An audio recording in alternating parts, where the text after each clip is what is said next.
Dans l'épisode 3, on a parlé de créer la première version de son produit.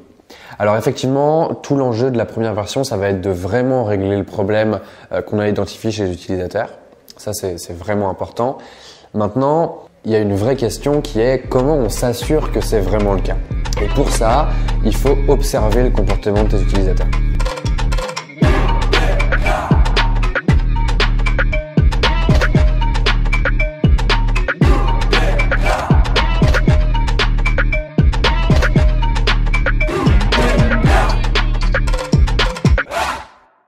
La première idée que j'ai envie de te faire passer, c'est que une fois que ton produit est créé, tu fais de la science. Créer un produit, c'est un processus, c'est pas un one shot.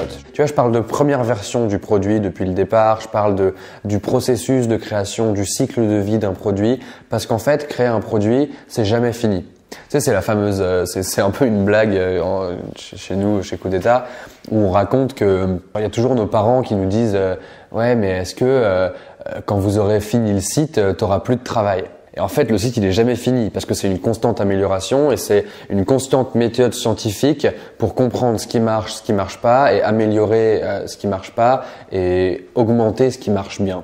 Si on dit qu'on va faire de la science, j'ai envie de m'attarder un tout petit peu sur ce qu'est la méthode scientifique, fondamentalement. La méthode scientifique, elle se compose de 4 étapes. Ça va être l'observation. D'abord, on observe, on rassemble un maximum de données pour pouvoir agir ensuite. Une fois qu'on a toutes ces données, on va émettre des hypothèses sur pourquoi ces données ressemblent à ça et qu'est-ce qu'on peut imaginer comme raison pour laquelle ces données sont comme elles sont. Ensuite, on va faire une expérimentation qui va nous permettre de valider ou non cette hypothèse. Et puis ensuite, on recommence. On va observer de nouveau, et puis on va de nouveau émettre des hypothèses, et puis on va de nouveau expérimenter, oui, non, et puis de nouveau observer, etc., etc.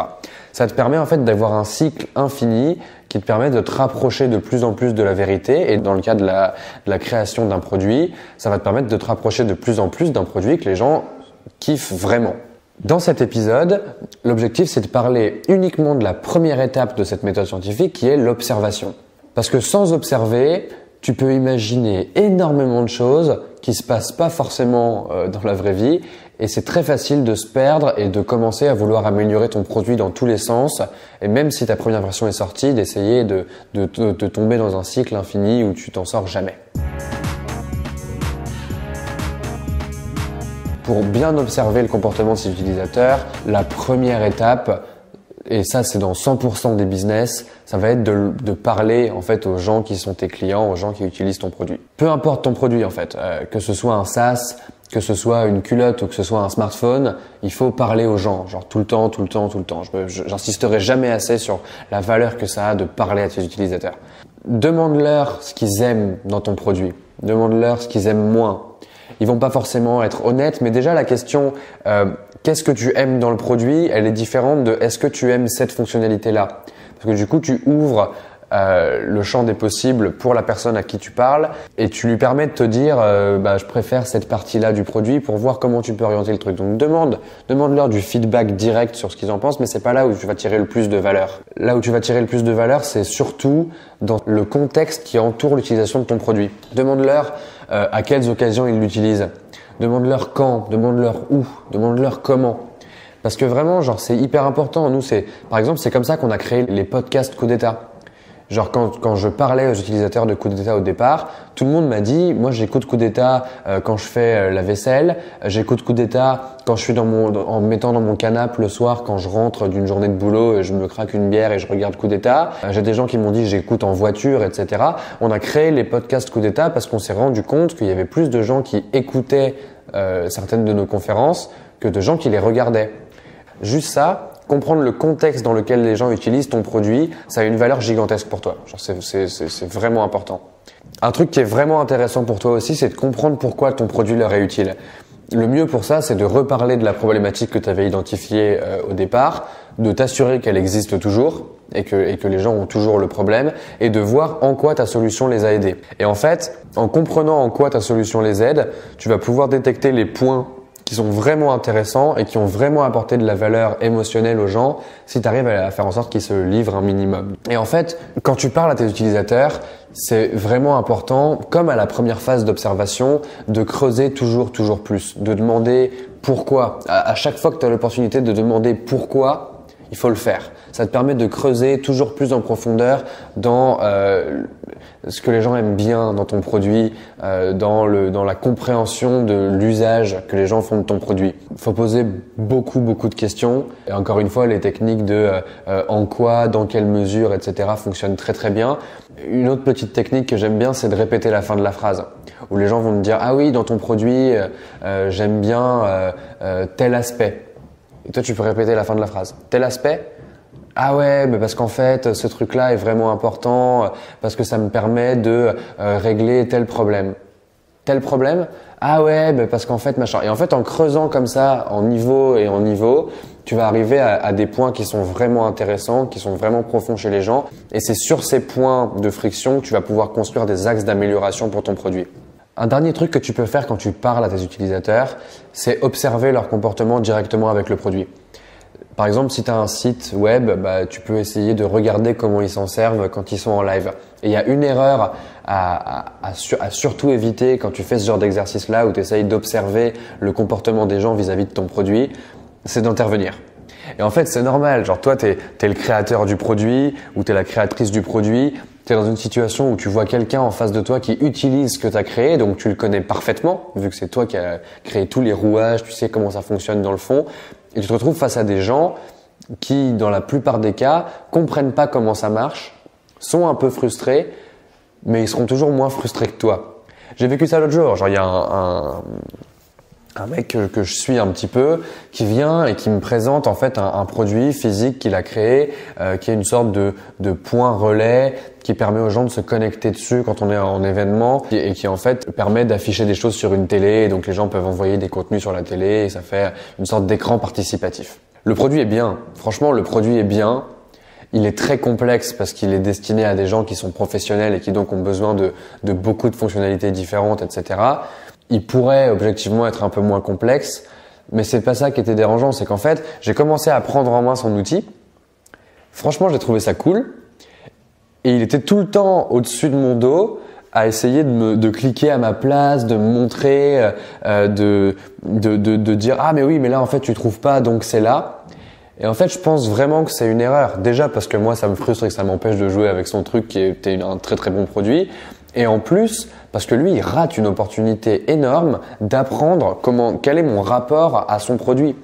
Et en fait, toi, quand tu veux faire tester ton produit à des gens et à des utilisateurs et que tu veux observer leur comportement, surtout, il faut pas intervenir. Genre, c'est vraiment important de rester en retrait, de juste observer de loin, de ranger tes frustrations parce qu'il y en a toujours beaucoup quand tu regardes quelqu'un se servir d'un site que tu as créé toi-même ou d'un produit de manière générale.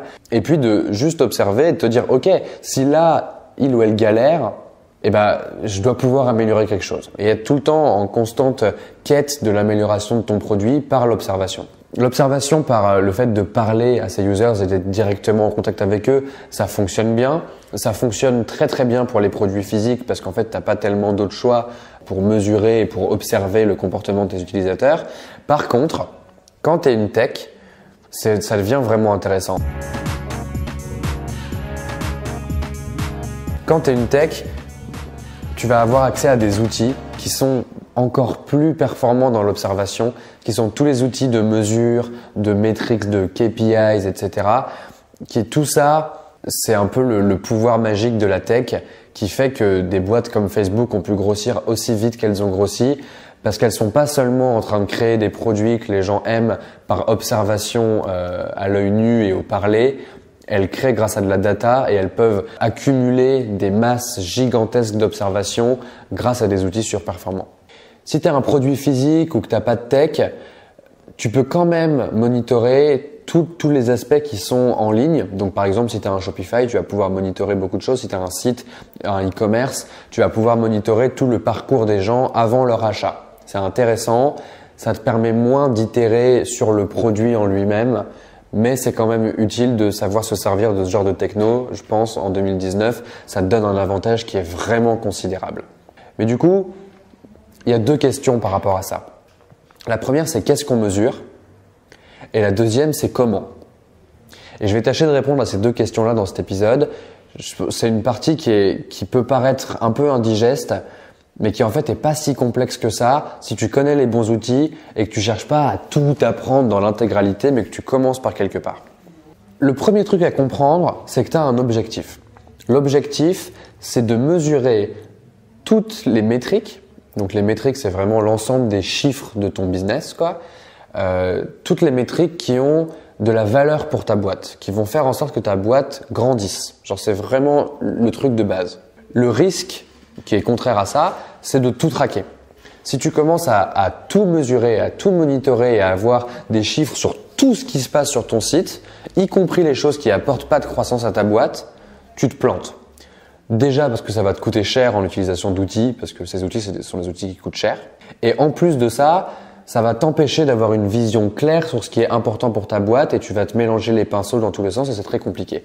Par exemple, nous, chez Coup d'État, les métriques qu'on regarde le plus, c'est combien de gens se sont inscrits sur le site par semaine, c'est combien ont marqué une vidéo comme vue et combien de gens ont acheté les formations payantes qu'on propose. Grosso modo, c'est ce qu'on appelle des KPI, donc des Key Performance Indicators, qui sont vraiment les métriques clés pour ton business et qui ont une vraie valeur si tu les suis. Une bonne manière de se représenter la réflexion qu'il faut avoir par rapport à toutes ces métriques, c'est de connaître le funnel ARR. Donc le funnel ARR, c'est AARRR.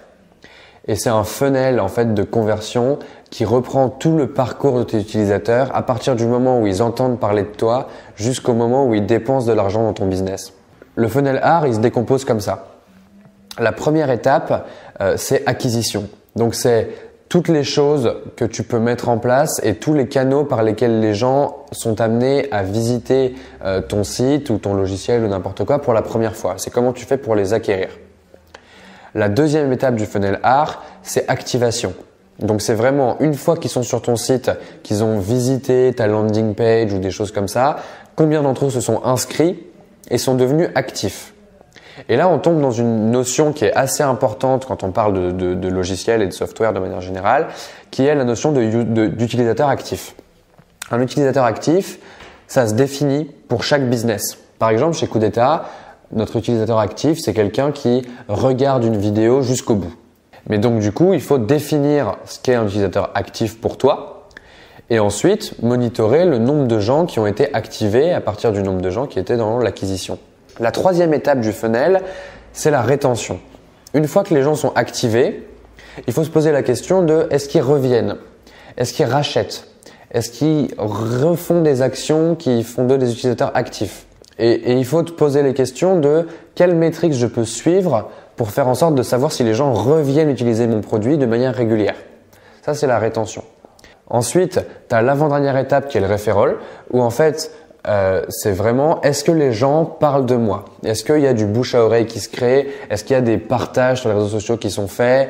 Est-ce que le produit est suffisamment bon pour que les gens aient envie de parler de moi à leur entourage et que donc tu crées une croissance organique? Et donc la dernière étape, c'est le revenu. C'est est-ce que les gens sont prêts à payer pour ce que je propose et à quel point ça convertit. Et en fait, ce qui est intéressant de regarder à travers ce funnel, c'est toutes les métriques qui vont te montrer quelle quantité de gens passent d'une étape du funnel à une autre. Et vraiment, si tu arrives à avoir cette logique-là, tu sais quoi traquer, tu sais quoi regarder comme métriques. Et une règle simple, c'est de partir du principe que plus la métrique que tu observes est basse dans le funnel, donc plus elle se rapproche du revenu, plus elle est importante. C'est toujours plus efficace d'augmenter un taux de conversion entre acquisition et activation que d'augmenter le nombre de gens qui vont rentrer par le haut du funnel, toujours. Donc ça, c'est pour savoir ce qu'on observe. L'intérêt de tout ça, c'est vraiment d'avoir des données quantitatives quant au comportement de tes users pour pouvoir comprendre vraiment ce qu'ils font à l'intérieur de ton produit.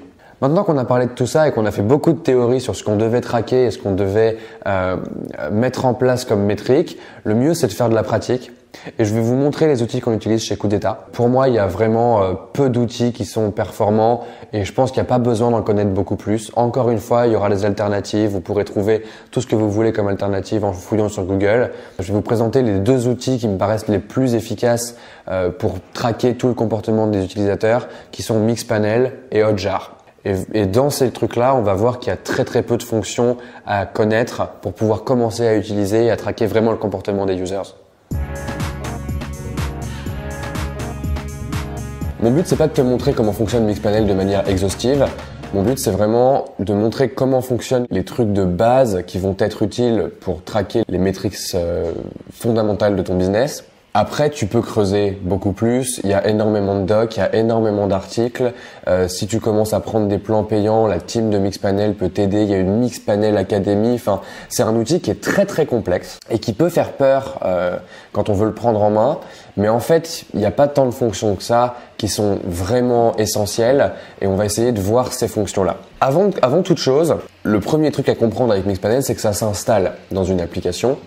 Donc, même si tu es non-codeur et que tu travailles avec un dev ou avec une dev ou voilà, c'est utile de comprendre comment ça fonctionne. Mixpanel, en gros, c'est une sorte de grosse librairie de code qui va s'intégrer dans ton application et qui va te permettre d'appeler des nouvelles fonctions qui vont ensuite se greffer à un dashboard et à un outil externe qui est Mixpanel, du coup, dans lequel tu vas avoir des graphiques qui vont se créer, etc.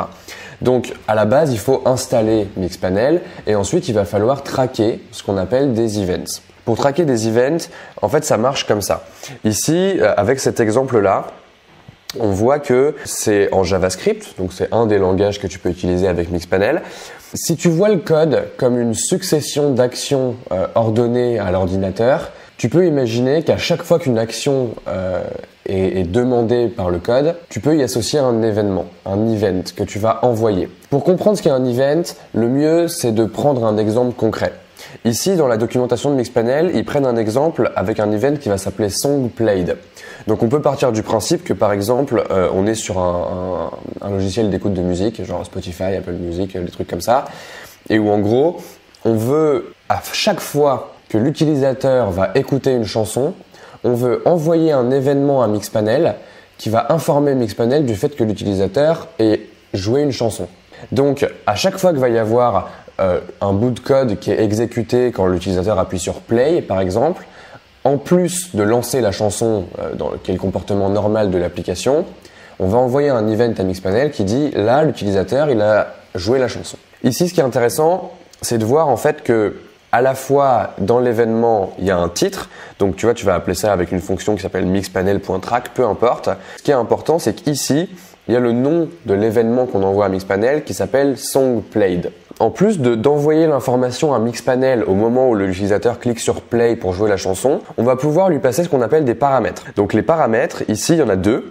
C'est Song Artist, en l'occurrence, ici c'est The Rolling Stones, et Song Title, et ici c'est Gimme Shelter. En gros, ça te permet d'envoyer à Mixpanel non seulement que l'utilisateur a joué une chanson, mais en plus de dire quelle chanson. Et tu vas pouvoir envoyer autant de paramètres que tu veux à Mixpanel pour pouvoir ensuite utiliser ces données-là pour en faire des graphes différents et pour pouvoir comprendre quantitativement comment ça se passe en fait en termes d'utilisation sur ton application. Donc ça c'est pour les événements, c'est pour les events de Mixpanel, on va les appeler comme ça maintenant. L'idée, c'est que en plus des events dans Mixpanel, il y a une deuxième catégorie de données que tu peux envoyer qu'on appelle la catégorie People. Ça veut dire que à la fois tu peux envoyer à Mixpanel l'information que quelqu'un a fait une action, mais tu peux aussi envoyer à Mixpanel l'information que quelqu'un a modifié son profil. Ici, on le voit dans la documentation de Mixpanel. On voit qu'il y a un bout de code qui s'appelle Mixpanel Identify qui permet de retrouver quel utilisateur c'est pas très important.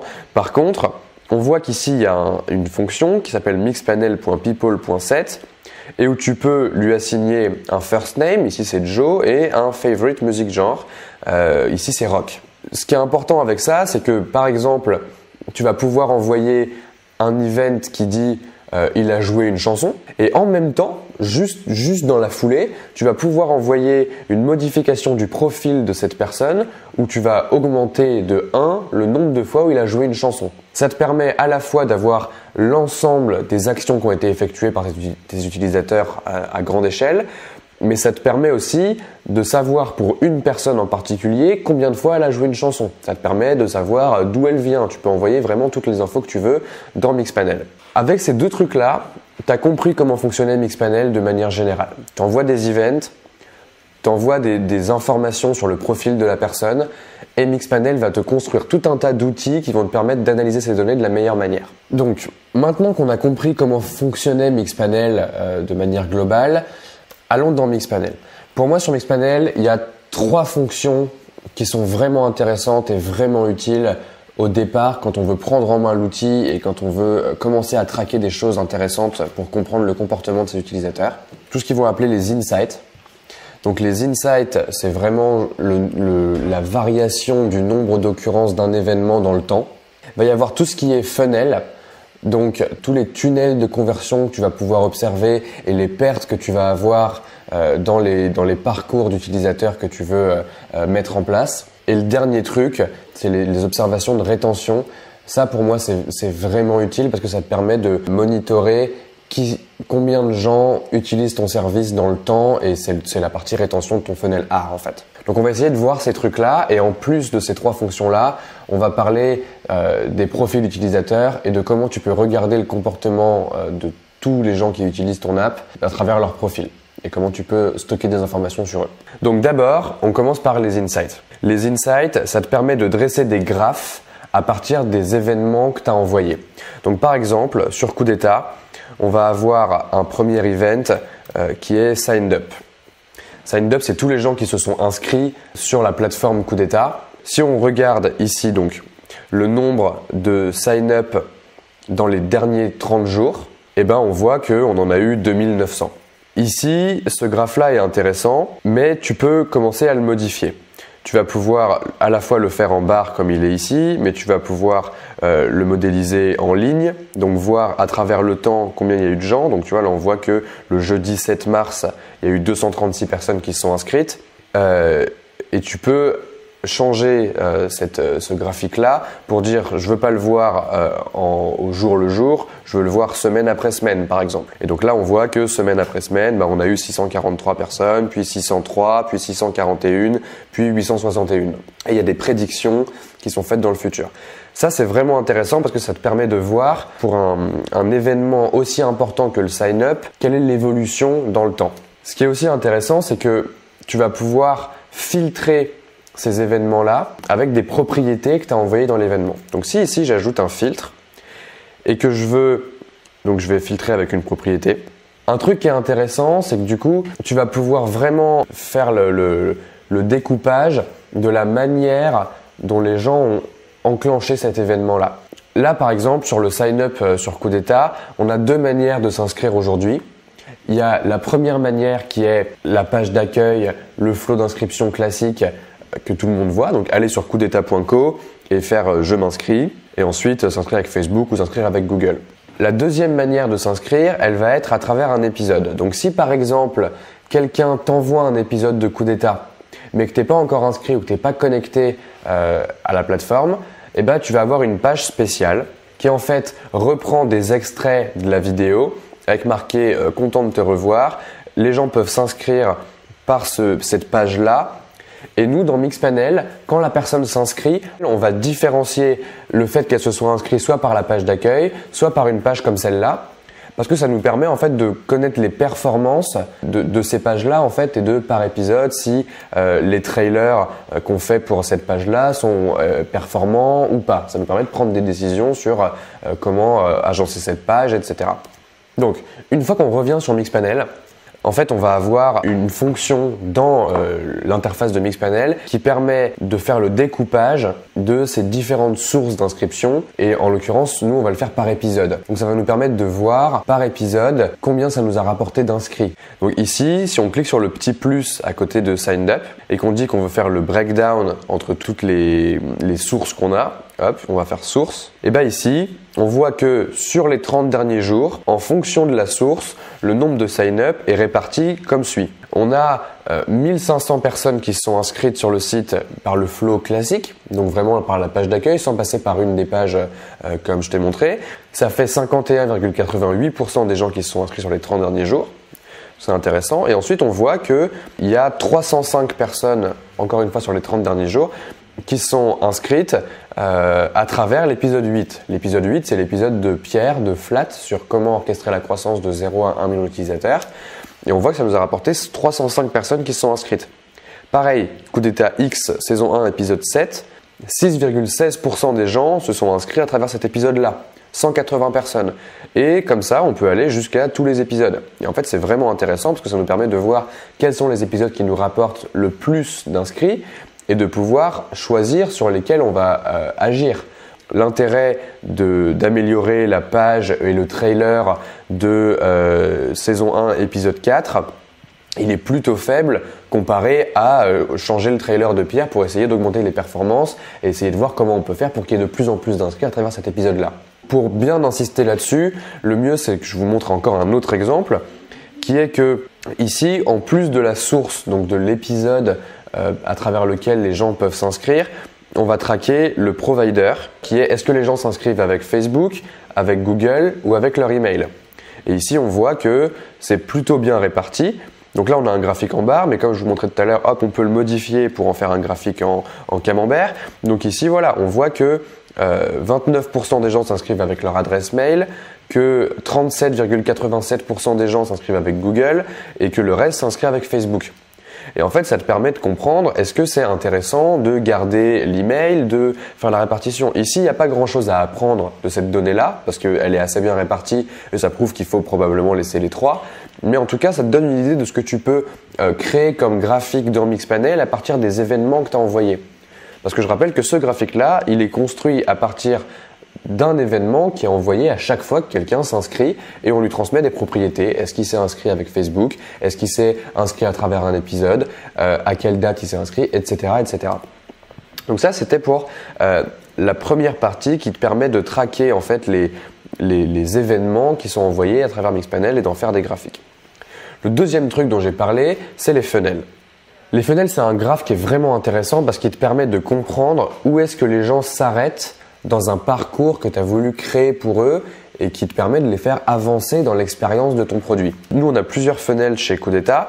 Le premier funnel qu'on a créé, c'est le funnel d'onboarding. Donc, l'onboarding de Coup d'État, je vais rappeler à quoi il ressemble. Donc, si je fais le flow classique d'inscription sur Coup d'État, que je passe par la page d'accueil. Ok, je m'inscris avec une adresse email, prénom Valentin, nom Richard. Je m'inscris sur Coup d'État. Voilà, il y a une première étape qui est l'explication de ce qu'est Coup d'État, avec une petite case où les gens peuvent choisir de s'abonner à la newsletter. Si les gens continuent, hop, on va avoir une deuxième étape qui est « On est ravi de te commencer parmi nous » et il y a un typeform dans lequel on va poser plein de questions et ça nous permet ensuite nous de collecter des données et de pouvoir savoir quels sont les prochains contenus qu'on va créer qui vont intéresser le plus les gens qui s'inscrivent sur Coup d'État de manière générale. Tu peux passer cette étape. Ensuite, il y a l'étape de la contribution. Donc, Coup d'État est gratuit, mais tu peux contribuer. Donc, tu peux choisir un montant de donation à faire par mois. Là, ici, pour les besoins de ce test, je vais continuer en mettant 0 € par mois. Et il y a une dernière étape qui est bienvenue sur Coup d'État, un petit texte d'explication et un bouton qui mène à coupdeta.co, donc la plateforme sur laquelle tu peux découvrir tous les épisodes de toutes les séries qu'on crée. Ce qui m'intéresse moi dans Mixpanel ici, c'est de voir quelle est la progression des utilisateurs au fur et à mesure de ces étapes et de voir combien on en perd en fait à chaque étape. Donc ici on voit dans le funnel que au total on a 3,73% de complétion entre le moment où quelqu'un s'inscrit, donc l'event sign up qui est envoyé à Mixpanel, et le moment où il y a eu un épisode watched, donc quelqu'un a cliqué sur marquer un épisode comme vu. Le truc intéressant dans un funnel aussi, c'est que tu vas pouvoir de la même manière que on l'avait fait pour les événements et pour les insights d'événements, on va pouvoir les décomposer par propriété. Donc par exemple, ici, si on reprend cette histoire de source de tout à l'heure là, et qu'on veut faire le breakdown en fonction des sources, eh ben on voit que pour chaque étape, il y a des valeurs différentes. Pour les gens qui se sont inscrits de manière classique, donc les 1444 personnes qui sont inscrites, qui ne sont pas passées par un épisode, eh ben voilà, il y en a 826, donc 57,2% qui ont vu la page d'explication. Donc ça montre bien qu'on est au-dessus des 29,5% qu'il y a au total. Pourquoi? Parce que quand on regarde tous les gens qui se sont inscrits à travers Coup d'État Talk saison 1 épisode 8, il y en a 0 qui ont vu la page d'explication parce que comme je le disais juste avant, elle n'existe pas dans ce flow-là. Donc voilà, en gros l'idée c'est que tu peux vraiment faire le breakdown en fonction de ces choses-là. Mixpanel fait plein de choses. Tu peux cliquer sur le taux de conversion et voir comment il évolue dans le temps, donc voir si des actions que tu as mises en place ont un impact positif sur le taux de conversion. Là on voit qu'on a mis en place des choses et que le taux est l'impact est positif. Tu peux aussi le faire par semaine. Enfin voilà, ce funnel-là il se construit de manière très simple. Si je veux créer un nouveau funnel ici, je vais l'appeler onboarding. Si je veux recréer le même funnel, exactement, je vais l'appeler onboarding. Et ici, tu peux sélectionner parmi les events que tu envoies à Mixpanel de manière générale, un event et ensuite construire l'ordre de ton funnel. Donc ici, je vais prendre le truc signed up. Mon étape 2 dans mon funnel, ça va être explanation viewed, là, explanation page viewed. Ma troisième étape, c'est typeform page viewed. Etc. Et l'idée, c'est que tu peux construire ton funnel comme ça et à la fin dire il faut que les utilisateurs convertissent sous 30 jours ou sous 10 jours ou sous 20 jours, etc. Mais c'est ce que je disais tout à l'heure, c'est qu'en fait, Mixpanel va traquer à travers le funnel tous les gens qui sont passés d'une étape à l'autre, peu importe la temporalité, tant qu'elles sont dans 30 jours. Et donc, ça te permet, toi, d'avoir une vision très précise de qui est avancé dans mon parcours utilisateur que j'ai créé. Donc là, on vient de voir deux choses très importantes qui sont les insights qui te permettent de mesurer la quantité d'events que tu envoies, de faire un breakdown, etc. Et les funnels qui te permettent de voir, en fonction des parcours que tu crées pour tes utilisateurs, de voir qui sont les gens qui suivent ce parcours et qui sont les gens qui le quittent. La troisième fonctionnalité de Mixpanel qui est vraiment utile, c'est la rétention. Un graphe de rétention, des cohortes de rétention, on appelle ça comme ça, ça se lit de cette manière-là. Ça peut paraître un peu complexe, mais ça l'est pas tant que ça et c'est vraiment utile de voir comment ça fonctionne. Nous, ce qui nous intéresse chez Coup d'État, c'est de voir les gens qui regardent un premier épisode et de voir qui revient dans le temps et re-regarde des épisodes. Donc ici, c'est exactement ce que permet Mixpanel. Donc là, on a show me people who did anything, then came back and did it again. Donc là, moi, je veux pas anything, mais je veux episode watched. Donc je veux savoir qui sont les gens qui ont regardé un épisode, sont revenus et ont re-regardé un épisode, etc., etc. Le mieux pour ça, c'est de le faire par semaine. Je pense que c'est un peu plus parlant, c'est quand même un peu plus macro. Et en fait, on va regarder ça sur les 12 dernières semaines. Donc là, on voit que la semaine du 17 décembre, il y a 385 personnes qui sont venues, qui ont regardé un épisode et que moins d'une semaine après avoir regardé leur premier épisode, il y en a 54% qui ont regardé leur deuxième épisode. C'est intéressant, on peut en tirer des conclusions. Une semaine plus tard, il y a 18% des 385 personnes qui sont revenues et qui ont regardé un épisode de nouveau. 2 semaines plus tard, il y a aussi 18%. 3 semaines plus tard, 14,55%. 4 semaines plus tard, 16%. Et on voit qu'au bout de 10 semaines, on n'est plus qu'à 8,83% de gens qui ont regardé un épisode, ce qui est quand même pas en soi mauvais. Et en fait, on peut le faire pour toutes les semaines. Genre les gens qui ont regardé leur premier épisode la semaine du 4 mars, il y en a 709, donc c'est la semaine dernière. Moins d'une semaine après, il y en a 34,56% qui ont regardé leur deuxième épisode. Donc ça nous permet de voir, est-ce que on a des actions à mettre en place pour augmenter ces chiffres-là et que ce tableau-là ait l'air plus bleu foncé. C'est aussi ce truc visuel qui est intéressant dans Mixpanel.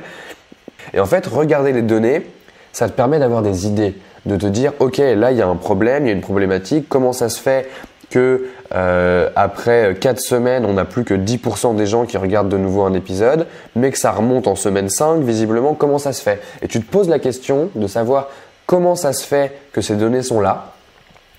Et pour ça, il suffit juste d'envoyer des événements à Mixpanel et d'updater le profil des gens pour pouvoir les traquer. Ça m'amène à mon dernier point sur l'utilisation de Mixpanel, qui est que tu peux regarder par utilisateur ce que tout le monde fait au fur et à mesure. C'est assez intéressant, tu as une liste chronologique de tous les events qui ont été enclenchés par l'utilisateur et donc tu peux suivre son parcours au fur et à mesure du temps. Tu peux le faire individuellement, Ça te permet de faire du support, ça te permet de voir les gens, si quelqu'un te pose une question sur le fonctionnement de la plateforme, tu peux voir un peu quel parcours il a eu ou elle a eu, enfin, c'est vraiment utile. Donc si on prend par exemple, je vais chercher quelqu'un, first name contains Valentin. Donc je peux trouver mon profil Mixpanel, donc c'est le profil qui a été créé dans Mixpanel au même moment qu'on a créé mon compte sur Coup d'État. Donc au moment où j'ai créé mon compte sur Coup d'État, on a envoyé un event à Mixpanel qui a dit j'ai sign up et on a envoyé la création d'un profil qui dit des informations sur moi. On voit qu'il s'est sign up avec Google, on voit qu'il est abonné à la newsletter. Enfin, il y a vraiment plein d'infos qu'on stocke sur l'utilisateur en lui-même dans Mixpanel. Et surtout ici, il y a l'Activity Feed qui en fait nous permet de retracer tous les événements Mixpanel qu'il a enclenchés et qui ont été envoyés à Mixpanel à travers lui. Du coup, si on remonte vraiment tout en bas de sa timeline, eh ben on voit que le 13 décembre, il a regardé un épisode. Le 18 décembre, il a regardé un épisode. Le 20 décembre, le 27 décembre, le 3 janvier, le 15 janvier, etc., etc. Je pense que là, avec ces 4 fonctions qu'on vient de voir de Mixpanel, tu as déjà une très bonne approche de tout ce que tu peux faire avec cet outil-là et tu peux commencer à l'utiliser vraiment intelligemment. Maintenant qu'on a vu Mixpanel, il y a un deuxième outil qui est lui beaucoup moins complexe, donc ça va être beaucoup plus rapide, qui s'appelle Hotjar et qui te permet en fait d'observer de manière un peu plus graphique ce que les utilisateurs font. Hotjar, c'est un outil qui est vraiment intéressant parce qu'il te permet d'observer le comportement des utilisateurs, non pas par la donnée, mais par le réel, le concret. Moi, il y a 2 choses qui vont m'intéresser dans Hotjar, et c'est pas les pulls qui vendent, c'est vraiment les heatmaps et les recordings. Les heatmaps, c'est vraiment intéressant parce qu'en fait, tu vas donc pouvoir lancer une heatmap sur une certaine page, et en fait, ça va te dresser la cartographie de comment l'utilisateur visite cette page-là. Donc si on regarde une heatmap de Coup d'État, qui je pense remonte un petit peu, ici on peut voir qu'en fait il y a un nuage de points qui sont les zones de chaleur où les gens ont cliqué le plus. Et donc c'est vraiment intéressant de voir que là, forcément les gens cliquent sur se connecter, il y a des gens qui cliquent un peu partout sur le texte, il y a des gens qui cliquent sur le bouton je m'inscris, il y a moins de gens qui s'inscrivent en cliquant sur ce bouton-là, hop, on voit qu'il y a des zones où les gens cliquent sur les vidéos, etc., etc. C'est vraiment utile et en fait ça te permet à la fois de voir les clics, mais ça te permet aussi de voir là où les gens ont passé leur souris. Donc là, on voit que les gens passent leur souris quand même pas mal sur la première slide, et puis qu'ils passent sur les vidéos, etc., etc.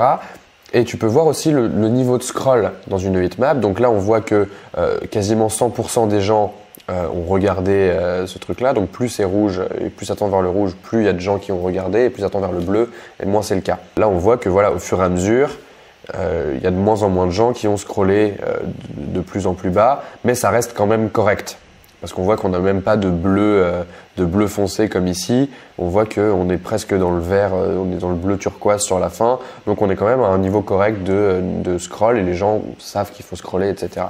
Encore une fois, ça te permet de prendre des décisions et de tirer des hypothèses sur pourquoi les gens se comportent comme ça. Alors sur une page comme celle-ci, c'est moins intéressant que sur une page de conversion profonde ou de choses comme ça, mais ça te permet de te donner une idée.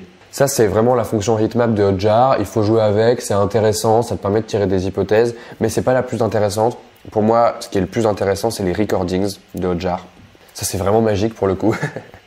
Avec les recordings, Hotjar, ça va enregistrer vraiment l'écran de la personne quand elle est sur le site. Alors ça peut paraître un peu creepy, ça peut paraître un peu étonnant, mais en fait c'est très très utile quand il s'agit d'améliorer un produit parce qu'on voit en fait comment les utilisateurs s'en servent vraiment directement, comme si on était derrière eux et qu'on regardait leur écran en fait. Donc là voilà, si tu veux lancer un recording, il suffit de choisir le nombre de recordings. Ici chez Coup d'État on a un plan payant de Hotjar, donc on peut en enregistrer 2000 à la fois. Tu peux dire que tu veux enregistrer que quand les gens visitent une certaine page ou que avec un trigger JavaScript si jamais tu sais faire ça. Il y a des options de recording. Tu peux choisir d'enregistrer seulement les sessions où les gens ont passé plus de 30 secondes sur ton site, etc. Et tu lances ton recording. Et en fait, ce qui est vraiment ouf, c'est qu'après, Hotjar tourne, va jusqu'aux 2000 recordings que tu lui as proposé ou les 100 recordings que tu lui as demandé. Et tu vas avoir des vidéos vraiment qui te permettent de regarder comment les gens se sont comportés sur ton produit directement sur ton écran. Et tu peux passer tes soirées à regarder un peu comment les gens naviguent sur le site, etc., etc. Et ça te permet de tirer des conclusions. Genre là, je te montre à quoi ressemble une vidéo. Voilà, donc là on a une session de 146 minutes où les gens sont passés sur la page d'Anyone Can Scale. On voit qu'il scrolle, on voit qu'il est en train de lire le contenu. Et en fait, on observe vraiment et hop, il s'en va, il passe sur une autre page, il clique sur se connecter. Enfin vraiment voilà, et on peut observer le comportement et en fait, en regardant beaucoup de vidéos comme celle-là et en suivant un peu le comportement, donc là on voit par exemple, là, un truc qui est intéressant, c'est que tous les chiffres sont floutés et qu'en fait, il y a vraiment une notion quand même de privacy. Enfin, on sait pas qui sont les gens qu'on regarde, etc. Mais ça te permet d'avoir une vision d'ensemble quand on regarde beaucoup, qui permet en fait de, encore une fois, tirer des hypothèses et de dire mais pourquoi il se comporte comme ça, de voir des choses que tu aurais forcément pas vues parce que toi tu sais utiliser ton produit, tu sais utiliser ton site et donc c'est très compliqué de faire des hypothèses sur comment les gens utilisent vraiment le site quand ils sont chez eux, sans toi et que t'es pas là pour leur mettre un peu la pression d'utiliser le site correctement. C'est ça l'avantage de Hotjar. Maintenant qu'on a vu ces deux outils, donc Mixpanel et Hotjar, Hotjar est sensiblement moins complexe que Mixpanel, c'est clair. Le troisième truc dont je voudrais parler, c'est ce qu'on appelle le NPS. Donc le NPS en anglais c'est le Net Promoter Score et en fait c'est un chiffre qui varie de 0 à 10 et qui est la réponse à la question « Est-ce que vous recommanderiez mon produit à quelqu'un d'autre ?» Et en fait le NPS il permet de mesurer deux choses de manière assez précise. Est-ce que les gens utilise mon produit dans le temps, genre ça va influer sur ta rétention parce que si les gens te mettent 10 sur 10 à est-ce que vous le recommanderiez, en fait il y a des chances pour qu'ils l'utilisent eux de manière très régulière et surtout ça te permet de mesurer ton référal. Ton référal, genre vraiment si les gens te mettent 10, tu sais qu'ils parlent de toi. Très souvent un NPS c'est une question qui se pose dans des questionnaires. Donc là, ici, on va voir comment utiliser Typeform pour créer un NPS, pour demander un NPS. Donc par exemple, tu peux envoyer un questionnaire à toute ta base email, tous les gens qui sont inscrits sur ton produit, et leur poser la question, est-ce que vous recommanderiez mon produit à d'autres gens? Et en fait, ça te permet, toi, d'avoir une info sur la qualité du bouche à oreille que tu as. Donc ici, si je viens créer un nouveau Typeform, je vais l'appeler NPS. Feedback form, tac. Je fais pas de welcome screen ni de thank you screen, mais en tout cas, ils te proposent directement ce qu'ils appellent une opinion scale et qui te permet de poser une question. Donc, à quel point recommanderiez-vous coup d'état à des amis? Et les gens ensuite vont pouvoir voter entre 0 et 10. Et donc, le NPS, tu peux partir du principe que entre 9 et 10, les gens sont des promoteurs. Donc vont parler de ton produit autour de toi, vont générer du bouche à oreille. Entre 7 et 8, c'est des neutres. Donc vraiment, ton produit, ils l'aiment bien, mais c'est pas forcément le truc de leur vie. Et en dessous à partir de 6 et jusqu'à 0, c'est des détracteurs. C'est des gens qui vont parler en mal de ton produit, qui vont trouver ça mauvais et qui vont en parler en mal. Grosso modo, l'objectif de demander ce NPS et d'essayer d'en faire une métrique quantitative, c'est surtout de comprendre que les gens qui mettent 9 et 10, c'est les gens que tu vas écouter pour créer la prochaine version de ton produit, etc. Parce que c'est ceux qui sont amoureux de ton produit et qui ont envie de le voir aller plus loin. Et eux, tu les écoutes et tu fais des hypothèses en fonction de leur comportement à eux. Et tous les autres, les neutres et encore pire, les détracteurs, tu les écoutes pas. Et en fait, tant que tu as un petit noyau de gens qui sont entre 9 et 10 et qui te mettent un NPS à 9 ou à 10, peu importe si tu as 8000 personnes qui trouvent ça nul ce que tu fais, ce qui compte c'est de faire grossir le nombre de gens qui mettent 9 et 10. C'est difficile à faire, mais en tout cas, c'est ça la logique qu'il y a derrière, c'est que tu cherches à avoir un produit dont les gens sont vraiment amoureux et ensuite à faire grossir ce nombre de gens qui sont amoureux. Pour le NPS, il y a plein d'autres outils qui existent. Je pense à Statismeter par exemple. Statismeter qui est un outil qui en fait va être une sorte de petit plugin que tu vas mettre sur ton site et tout le temps en bas du site va y avoir une demande est-ce que vous recommanderiez ce site à vos amis et donc les gens vont pouvoir mettre un NPS un peu tout le temps. Quand tu as toutes ces métriques et qu'elles sont toutes traquées, je pense que c'est vraiment important de se mettre une discipline et de rassembler ces données-là à un seul endroit et de savoir les communiquer. Parce qu'en fait, quand tu vas avoir une équipe, ça va être hyper important que tout le monde soit conscient de ces données, qu'elles existent, et tu peux pas demander à toute l'équipe de savoir comment marche Mixpanel, comment marche Hotjar, d'avoir le réflexe d'y aller régulièrement, etc. Ce que j'ai fait pour tacler ça chez Coup d'État, c'est qu'en fait j'ai un tableau Excel dans lequel semaine après semaine, je rentre toutes les métriques qui sont importantes du business et ça me permet de voir s'il y en a qui sont importantes à communiquer à l'équipe ou pas. C'est le travail d'un product manager, mais au départ, même si tu es tout seul, même si tu es toute seule à créer ton produit, il faut avoir la discipline de regarder les données régulièrement, surtout au moment des prises de décision. Nous, chez Coup d'État, c'est toutes les semaines. Toutes les semaines, on fait un weekly meeting en début de semaine et on va prendre des décisions. Et pour ça, il nous faut les données absolument et on les rassemble dans un tableau. Et c'est vraiment utile de se mettre ça parce que t'es pas dans l'autocongratulation et le fait que ça grossisse toujours. Évidemment que tes métriques, elles grossissent toujours constamment. La question, c'est combien de nouvelles choses sont arrivées semaine après semaine. Et avec cette discipline-là, en rassemblant ça, en apprenant à les communiquer et en apprenant à tirer des hypothèses de ça, tu as tout pour comprendre ce qui va améliorer ton produit dans le futur. Tout ça, c'est bien. Genre vraiment, ces outils-là pour mesurer le comportement de tes utilisateurs, etc., ils sont hyper performants. Ils coûtent certes un petit peu cher, mais en tout cas, ils sont vraiment efficaces. Mais c'est pas parce que ces outils existent que tu peux pas suivre les métriques de ton produit sans ça. Ces outils sont très performants pour automatiser l'observation, pour la faire en masse, etc.